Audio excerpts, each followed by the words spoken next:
आज की कविता जो हम पढ़ने जा रहे हैं वो हरिवंश राय बच्चन जी की इस पार उस पार कविता है जो हम पढ़ने जा रहे हैं, जो कि मेरे दोस्त सिद्धार्थ ने मुझे कल पढ़ने के लिए कहा है।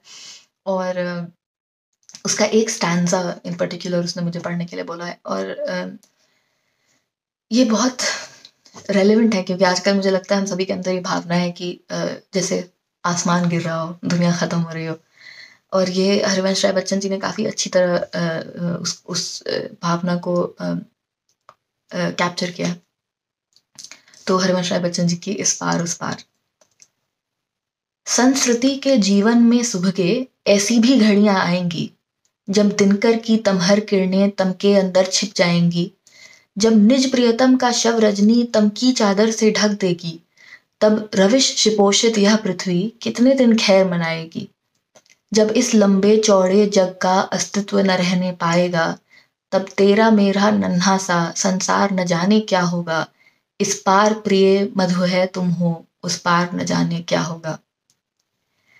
अम, ये कविता मैं आज हिंदी में इसलिए पढ़ रही हूँ क्योंकि ये बहुत अच्छी कविता है, मगर आज पर्टिकुलरली इसलिए मैं पढ़ रही हूँ क्योंकि आज मेरी माँ का जन्मदिन है।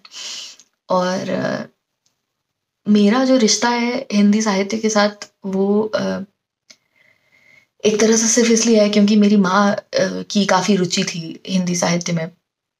और बड़े होते समय आई थिंक जैसा हमारी जनरेशन के साथ हुआ है कि हम ज़्यादातर चीज़ें अंग्रेज़ी में पढ़ते थे और अंग्रेज़ी में सुनते थे। और हिंदी एक तरह से एटलीस्ट मेरे लिए पीछे रह गई। और जो एक पूरा संसार होता है साहित्य का, उससे मैं वंचित रह जाती अगर मेरी माँ मुझे नहीं बताती कि क्या पढ़ना है, किस तरीके से पढ़ना है हिंदी हिंदी साहित्य को, हिंदी भाषा को। तो मेरा रिश्ता हिंदी साहित्य के साथ शुरू हुआ शिवाजी सावंत की एक किताब है, फुल लेंथ नॉवल, जो पहली फुल लेंथ नॉवल हिंदी में मैंने पढ़ी। वो शिवाजी सावंत की मृत्युंजय थी, जो कि कर्ण के पर्सपेक्टिव से महाभारत को बयान करती है। और उसके बाद मैं शिवानी पढ़ने लगी, गौरा पंत, और शिवानी के नाम से लिखती थी। और आज तक मेरी फेवरेट जो एक पसंदीदा जो किताब है शिवानी की, कृष्णकली, मैं उसको बार बार पढ़ती हूँ। और एक अजीब सा सुकून मिलता है अपनी भाषा में किसी चीज़ को पढ़ पाने में और उसको महसूस कर पाने में। उसके अलावा अम्मा हमेशा संडे के दिन सवेरे सवेरे गज़लें चला देती थी। तो एक हद तक उर्दू भाषा से भी मेरा परिचय उन्हीं ने कराया है। और एक जो हिंदुस्तानी भाषा होती है, जो ना खड़ी हिंदी होती है ना खड़ी उर्दू होती है, जो एक जो बोलचाल की भाषा जिसको बोलते हैं,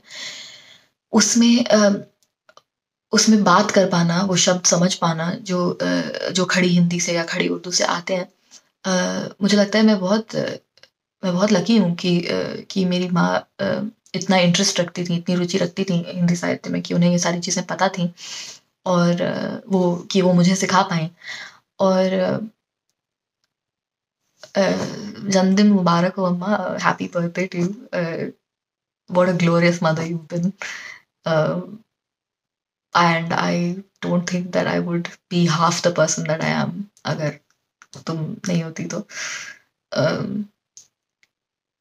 या thank you for coming to this. Please मेरे को अपने सजेशंस भेजिए। I want to interact more with poetry. मैं सिर्फ हिंदी और अंग्रेज़ी भाषा ही बोल पाती हूँ अनफॉर्चुनेटली। मैं उर्दू पढ़ नहीं पाती हूँ, मैं उर्दू बोल सकती हूँ, कोशिश कर सकती हूँ। और कोई भी त्रुटियाँ, कमियाँ रह जाती हैं किसी चीज़ में तो मुझे माफ़ करिए, मगर मैं पूरी कोशिश करूँगी कि to do justice to the poem that you send me. Please send me your suggestions. I hope to see you all tomorrow. Thank you so much for coming.